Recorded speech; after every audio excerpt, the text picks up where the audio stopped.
L'émission Moseka de Maléwa Moderne vous dit bonjour. Une première aujourd'hui dans l'émission Moseka de Maléwa Moderne. Nous commençons notre série de courtes vidéos découvertes d'objets, ustensiles, méthodes de cuisine et même de nombreuses astuces. Dans le Congo profond, notamment dans la province de l'Équateur. Alors en guise d'introduction, nous allons vous montrer un jeune homme en train de faire un panier de poissons fumés, communément appelé panier yambisi ya kokauka. Très souvent dans nos marchés, nous voyons des paniers de poissons sans même savoir qu'il y a tout un travail derrière ça. C'est quelque chose transmis de génération en génération. Alors les images que vous verrez tout à l'heure ont été filmées dans le territoire de Mankanza. Nous sommes là dans la province de l'Équateur et cela à plus ou moins 180 km de Mbandaka, chef-lieu de la dite province. Alors Mankanza, qui était autrefois appelée Nouvelle-Anvers à l'époque coloniale, se trouve entre Mbandaka et Lissala à 180 km en amont du majestueux fleuve Congo.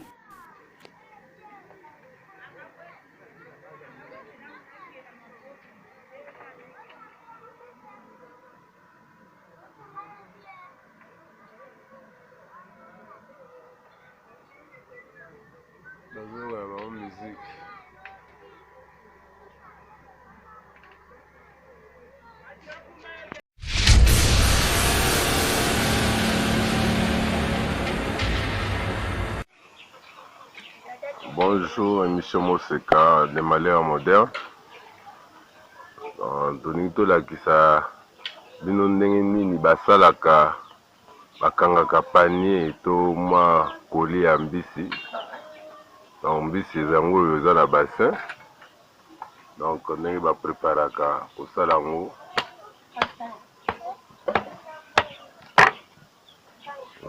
Bafanisaka déjà boye. Après bakase mbisi bakangi.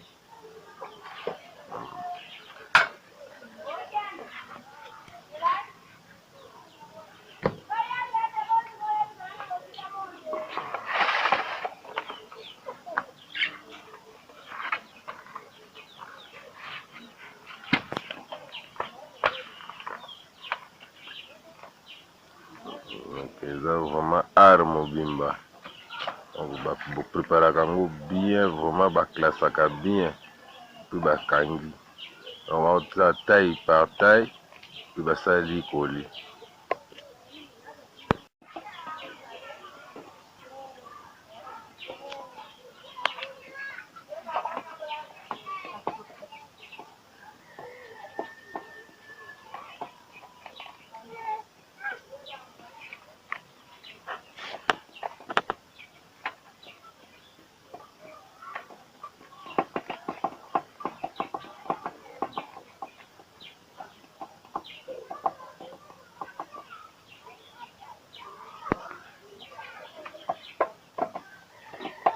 Finana nous sans yango, finana sans papier.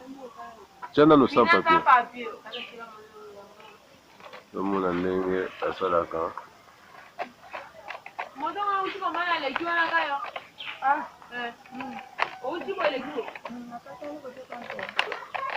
Oh, on position ndenge pesaka. Oh, ça va.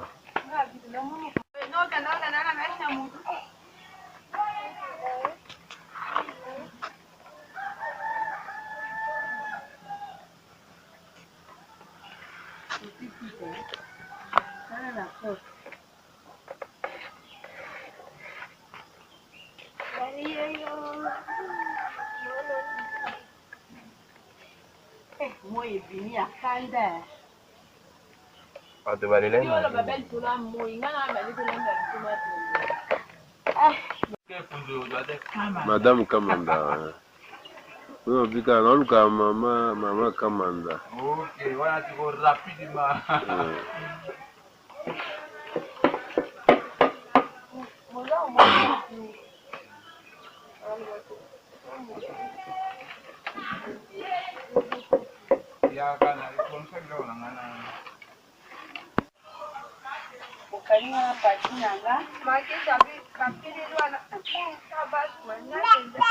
Abete yango.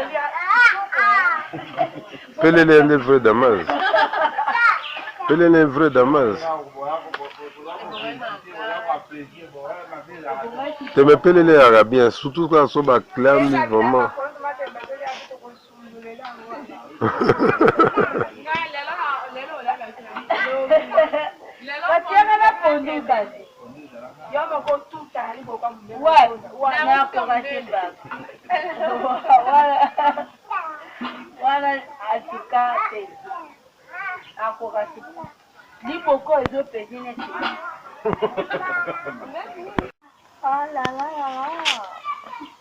C'est bien, c'est bien, c'est bien.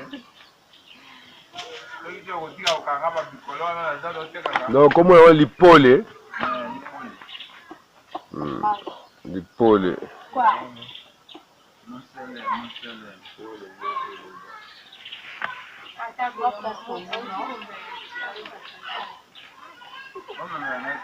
Donc, ils ont une god à Bakoko, hein?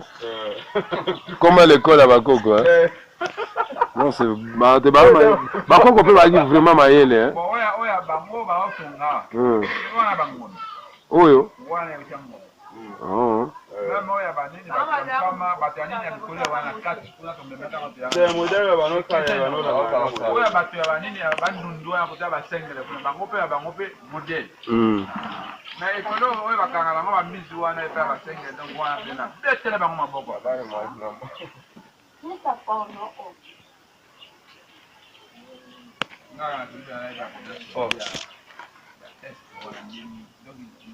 Soyez la bichona à Tanzanie.